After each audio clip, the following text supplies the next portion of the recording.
Assalamualaikum warahmatullahi wabarakatuh, sahabat setia channel Salman Doa. Alhamdulillah, senang sekali kami bisa kembali menyapa kalian semua.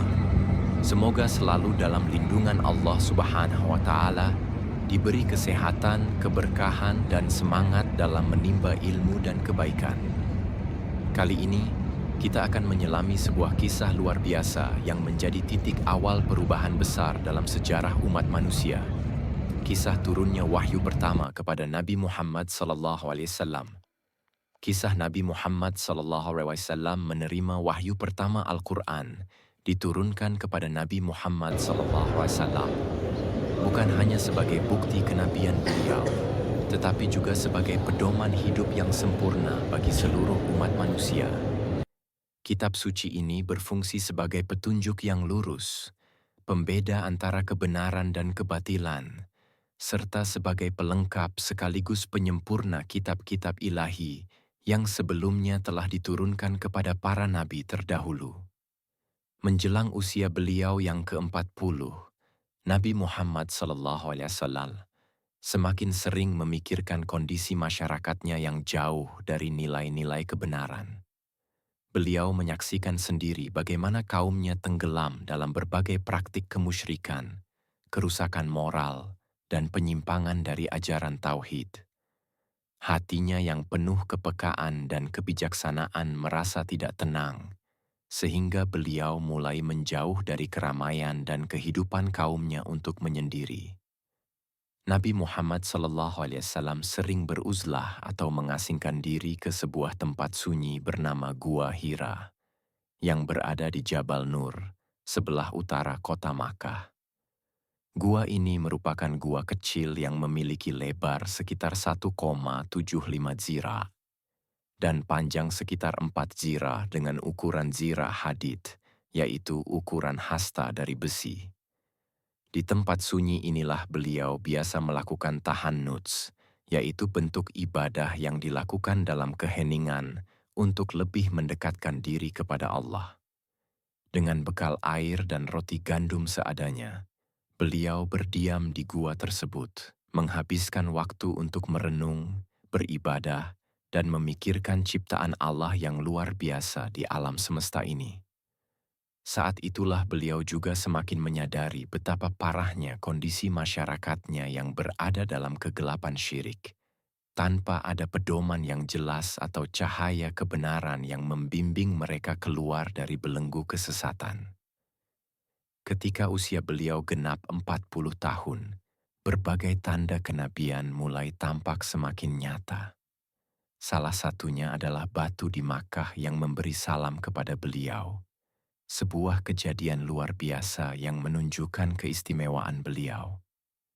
Sesungguhnya aku mengetahui sebuah batu di kota Makkah yang dahulu selalu memberi salam kepadaku sebelum aku diutus menjadi nabi. Dan hingga saat ini, aku masih mengingatnya. HR Muslim Number 2277. Selain itu, mimpi-mimpi beliau juga menjadi semakin jelas dan nyata, yang dikenal sebagai ru'ya asy-syalihah atau ru'ya asy-syadiqah, yaitu mimpi yang benar yang berasal dari Allah. Mimpi yang benar adalah satu bagian dari 46 bagian kenabian. HR Muslim Number 2263. Pada tahun ketiga, beliau menjalani uzlah di Gua Hira, tepat saat usianya mencapai 40 tahun, 6 bulan, dan 12 hari dalam hitungan kalender Hijriah, atau sekitar 39 tahun, 3 bulan, dan 20 hari dalam kalender Masehi. Allah Subhanahu wa Ta'ala mengangkat Nabi Muhammad SAW sebagai seorang nabi. Peristiwa agung ini terjadi pada malam hari di bulan suci Ramadan, tepatnya pada hari Senin, tanggal 21 Ramadan, yang bertepatan dengan 10 Agustus tahun 610 Masehi. Pada malam itu, malaikat Jibril datang kepada Nabi Muhammad SAW membawa wahyu pertama dari Allah. Jibril berkata, "Bacalah." Namun Nabi menjawab dengan jujur, "Aku tidak bisa membaca." Malaikat Jibril kemudian memegang dan mendekap beliau dengan kuat, lalu melepaskannya dan kembali berkata, "Bacalah." Nabi tetap menjawab, "Aku tidak bisa membaca." Peristiwa itu terulang 3 kali, dan pada kali ketiga, Jibril menyampaikan wahyu pertama yang turun kepada beliau. Bacalah dengan menyebut nama Tuhanmu yang menciptakan. Dia telah menciptakan manusia dari segumpal darah. Bacalah, dan Tuhanmulah yang Maha Pemurah. HR Bukhari nomor 6982. Setelah kejadian luar biasa tersebut, Nabi Muhammad SAW kembali pulang ke rumah dalam keadaan menggigil dan gemetar. Dengan tergesa-gesa beliau masuk dan meminta perlindungan kepada istrinya, Siti Khadijah radhiyallahu seraya berkata, "Selimuti aku, selimuti aku." Siti Khadijah segera menyelimuti suaminya dengan penuh kasih sayang dan ketenangan. Dalam keadaan masih takut dan bingung, Nabi bertanya, "Wahai Khadijah, apa yang sebenarnya sedang terjadi padaku?"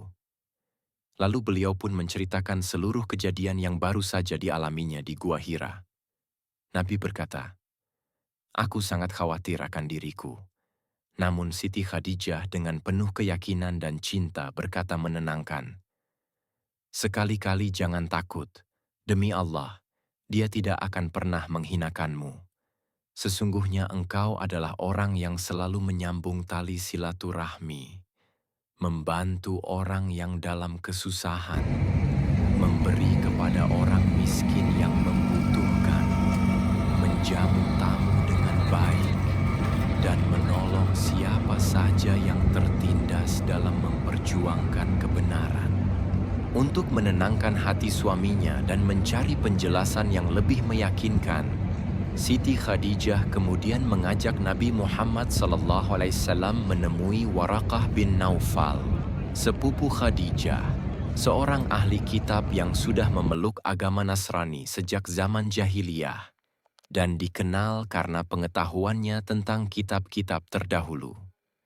Meskipun usianya sudah lanjut dan penglihatannya sudah melemah, Waraqah masih dikenal sebagai orang yang bijak. Khadijah berkata kepada Waraqah, "Wahai paman, dengarkan cerita dari anak saudaramu ini." Waraqah pun bertanya, "Wahai anak saudaraku, apa yang telah terjadi padamu?" Nabi kemudian menceritakan seluruh kejadian saat menerima wahyu di Gua Hira.